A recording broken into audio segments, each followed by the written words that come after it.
Hello students, welcome back. Today we are going to start the another part of Unit 2 Electronic Spreadsheet, Part 1.3 Goal Seek and Solver. So first we have is Goal Seek. Goal Seek helps to find out the input that leads to a particular output. जब हमने what if scenario के बारे में पढ़ा था तो उस case में हम ये फाइंड आउट करते थे कि हम पर्टिकुलर इनपुट देते हैं तो हमारा क्या आउटपुट रहता है और गोल सीक आपका जस्ट अपोजिट होता है कि आप जो आउटपुट दे रहे हैं उसके अकॉर्डिंग आपका क्या इनपुट रहेगा। As the name also suggest goal seek, यानी कि हमें उसका गोल देखना है। Now let us see it practically. Here we have OpenOffice Calc. In this we have these things: distance, time and amount. Distance 50 है, time 2 है और उसके अकॉर्डिंग अमाउंट का फॉर्मूला लगा हुआ है B2/B3 that is distance divided by time. अब suppose यहाँ पे हमें चाहिए अमाउंट एज 30, तो उस केस में हमारा जो डिस्टेंस है वो क्या होना चाहिए। यहाँ पे हमारी वैल्यू कितनी है, 25 है। यहाँ पे हमारा फॉर्मूला लगा हुआ है that is equals to distance divided by time. अब इस केस में हमें अमाउंट की वैल्यू चाहिए 30, तो इस केस में आपको जाना है टूल्स, गोल सीक। फॉर्मूला सेल वो रहेगा जिसमें आपका फॉर्मूला है दैट इज B4।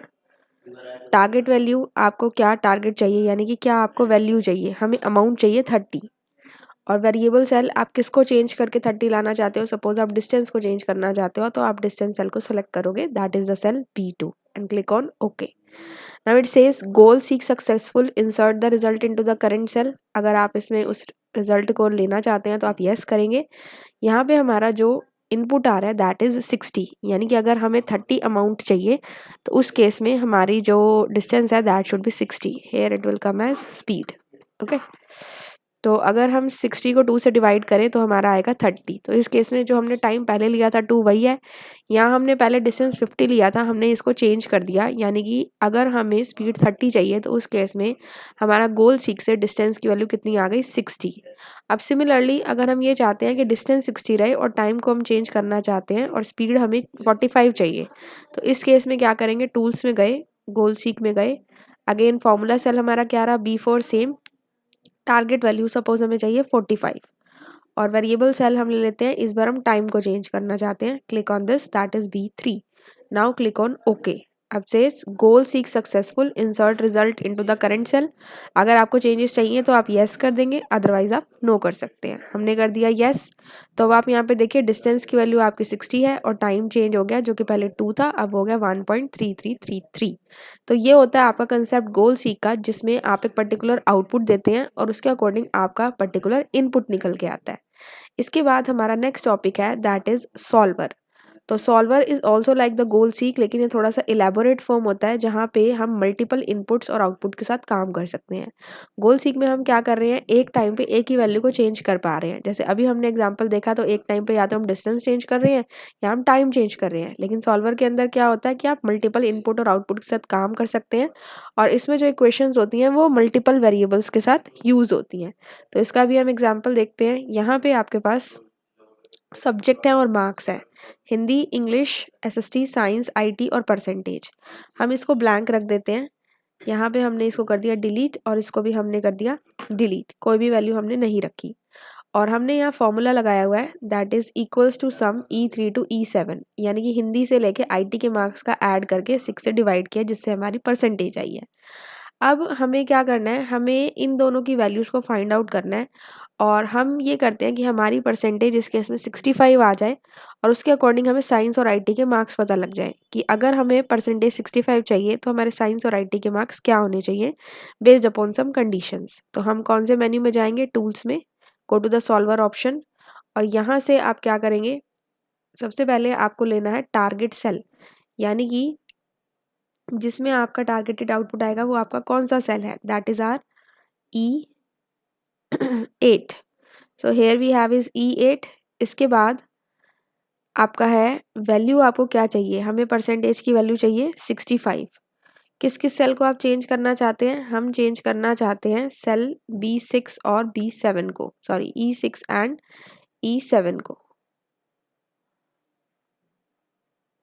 ये हमारा है this and this. these two। तो यहाँ पे हमारा क्या आ गया, यहाँ पे वैल्यू चाहिए हमें, दैट इज़ 65।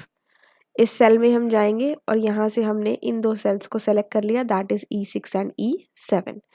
इसके बाद वी वांट दैट जो हमारी कंप्यूटर की वैल्यू हो, कंप्यूटर का सेल एड्रेस हमारा कितना है, this one, that is E7, that should be greater than और इक्वल टू हिंदी, वो हिंदी से ग्रेटर हो, that is E3। Okay, and click on the solve option. तो इस केस में यहाँ पे देखिए आपका रिजल्ट आ रहा है 65। हमें परसेंटेज कितनी चाहिए थी, 65 चाहिए थी। यहाँ पे देखिए हमने वैल्यू कितनी ली थी, 65। और वहाँ पे हम सिर्फ गोल सीक में एक वैल्यू के साथ काम कर पा रहे थे, या तो डिस्टेंस पे या टाइम पे, एक टाइम पे।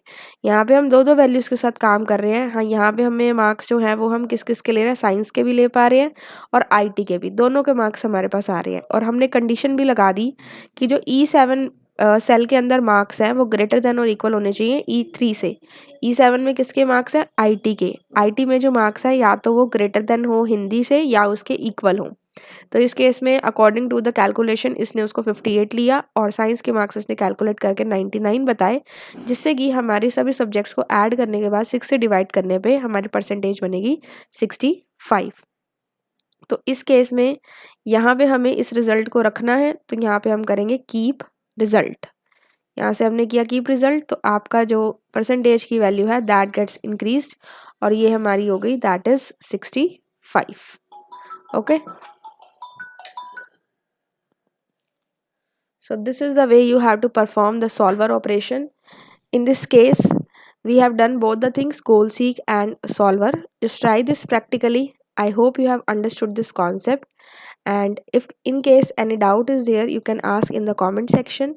I'll meet you in my next video with the more interesting topic in the near future. Thank you.